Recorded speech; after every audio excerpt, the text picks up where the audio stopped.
water temperature you can get from 2 places. One,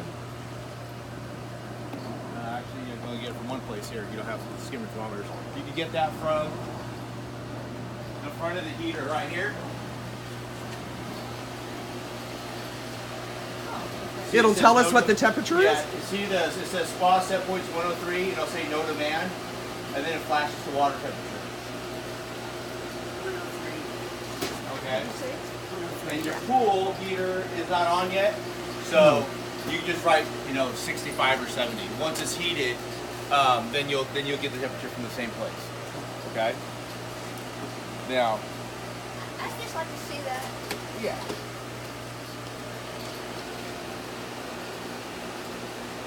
Oh, I see one. Okay. If you like, we can send you an estimate for skimmer thermometers. That way, it'll be easier. What's that skimming thermometer? Hang off the handle. Oh. You don't hang off the handle. You can put it where the skimmer's at.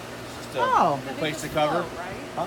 Do they just float? No, they don't float. You just replace the cover. You just replace that cover, and it sticks right in the thermometer goes right into the skimmer, and it'll give you the temperature. Yeah, I don't see. I feel like we used to have those like 10 years ago. Yeah, because see, they don't have the key to the door. I know. I don't. So they won't be able to see. This was unlocked. It wasn't locked? Yeah, this was unlocked. I just opened it. I don't have the key either. I don't know if they have the key. Yeah, well, yeah, I gave you a key, remember? Yeah, but I don't know if they got it. Well, this is probably one of these locks that you got to turn back the other way.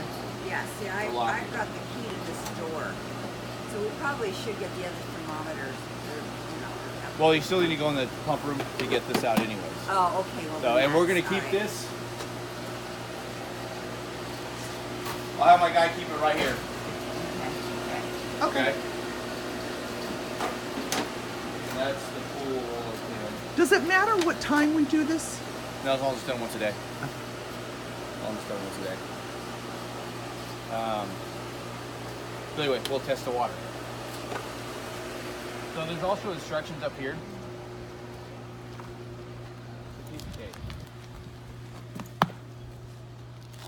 I always try and do it where the water comes out right around here. You want to stick it about a foot in there.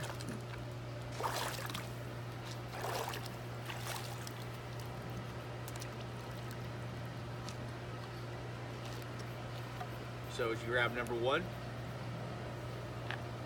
with 5 drops. Does it say one on the little thing? This is for chlorine. This is reagent number 1. Okay. And then you grab reagent number 2, the brown bottle. 5 drops. And that goes in the other one? Yeah, it goes in the same one. The same one. And then to do the pH, you put it in the bigger one, and you grab number 3, put 5 drops.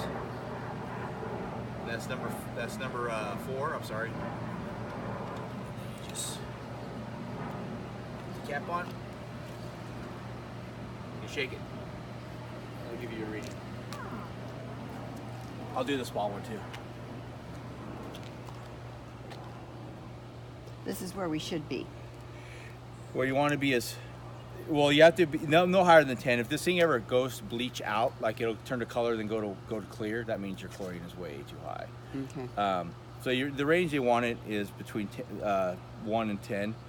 Ideal is 5. So right now you're at probably about a 5, maybe a little bit higher. Your pH, since you don't have a controller for pH, you have to manually put it in, your pH is always going to be high. Occasionally, if you test it right after my guy leaves, it'll probably be like around 7.4, 7.2. But over the next couple days till our next visit, it's going to slowly start to creep up because as soon as chlorine starts to get added to the pool, the pH will rise. Okay, so right now you're right around an 8.0, probably 8.1. I don't see where you're saying that. So, if you're looking at the chlorine, you go off this level right here. Yeah. You're just matching the color. So you just pink on basically the left. match Oh, I see. that.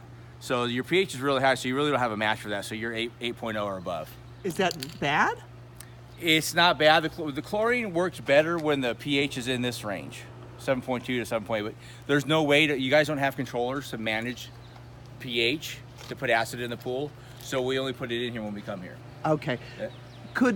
So then right now, if we are off on some chemicals, typically you're going to be here the next day, so we don't have to. My guy will be here today. Yeah, but I'm saying, let's say you're here now 3 times a week. Yeah.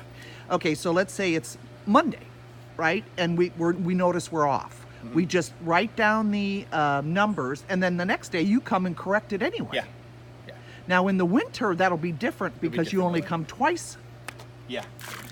Oh, and we can throw that back But in it there. doesn't, yeah, it doesn't need as much chemical in the winter as it does No. in the summer. No. So basically that's There's it. no activity in the Yeah. pool. Now the spa's a different story. Do we have to read the spa too? Yeah, spa you do the same way. Okay.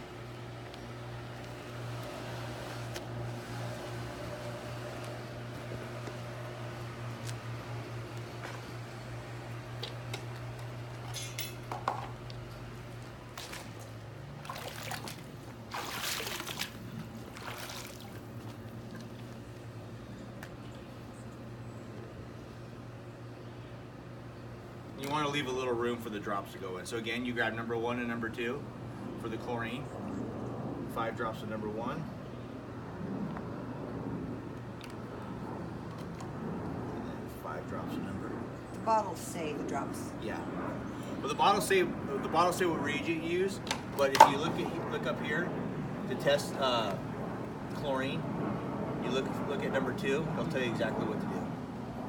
Okay. And then if you want to do the pH test, you just go for number 1 and number 2. Okay. And so the pH is number 4.